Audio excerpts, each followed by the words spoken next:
बहुत समय पहले उसी गांव में नंदिनी नाम की एक बच्ची रहती थी। नंदिनी 7 साल की मासूम, चुलबुली और प्यारी लड़की थी। उसका घर बगीचे के पास ही था। वह अक्सर उस पुराने झूले पर खेला करती थी। झूला उसके लिए सिर्फ एक खेल का हिस्सा नहीं था, बल्कि उसकी खुशियों का साथी था। नंदिनी का बचपन उतना खुशहाल नहीं था जितना वो दिखती थी। उसके माता पिता उसे ज्यादा समय नहीं देते थे। पिता शराब पीने के आदी थे और माँ हमेशा घरेलू कामों में उलझी रहती थी। नंदिनी का अकेलापन उसे बगीचे और झूले के पास खींच ले जाता। झूला उसके लिए एक साथी जैसा बन गया था, जिससे वो अब अपनी सारी बातें कहती थी। गांव के बच्चे नंदिनी से दूरी बनाकर रखते थे। वो उसे अजीब मानते थे क्योंकि वो अक्सर अकेले झूले पर बैठी रहती थी और झूले से बात करती थी। बच्चों को लगता था कि वो पागल है। नंदिनी को यह बात बहुत दुखी करती थी, लेकिन वह झूले को अपना सबसे अच्छा दोस्त मानती थी। एक दिन गांव में भारी बारिश हुई। आसमान में अंधेरा छा गया और तेज हवाएं चलने लगी। नंदिनी बारिश में भी झूले पर खेलने चली गई। खेलते खेलते अचानक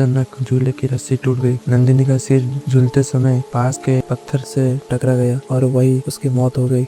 जब गांव वालों ने उसे देखा तो उसकी नन्ही सी शरीर झूले के नीचे पड़ी थी। गांव के लोग इसे एक हादसा मान सकते थे, लेकिन जल्द ही अजीब अजीब घटनाएं होने लगी। लोगों ने रात में झूले को अपने आप हिलते देखा। कई लोगों ने बच्ची की हंसी सुनी। जो भी रात में उस बगीचे से गुजरा, उसने कहा कि उसे ऐसा महसूस हुआ जैसे कोई उसे देख रहा हो। धीरे धीरे गांव वालों ने बगीचे में जाना बंद कर दिया। झूला वही अकेला लटकता रहा। कहा जाता है कि नंदिनी की आत्मा अब भी उसी झूले के पास है। वो अब भी दोस्त ढूंढ रही है, लेकिन जो उसे देख लेता है वो फिर कभी लौट कर नहीं आता। दोस्तों, अगर आपको ये कहानी पसंद आई तो लाइक, शेयर और सब्सक्राइब जरूर करें।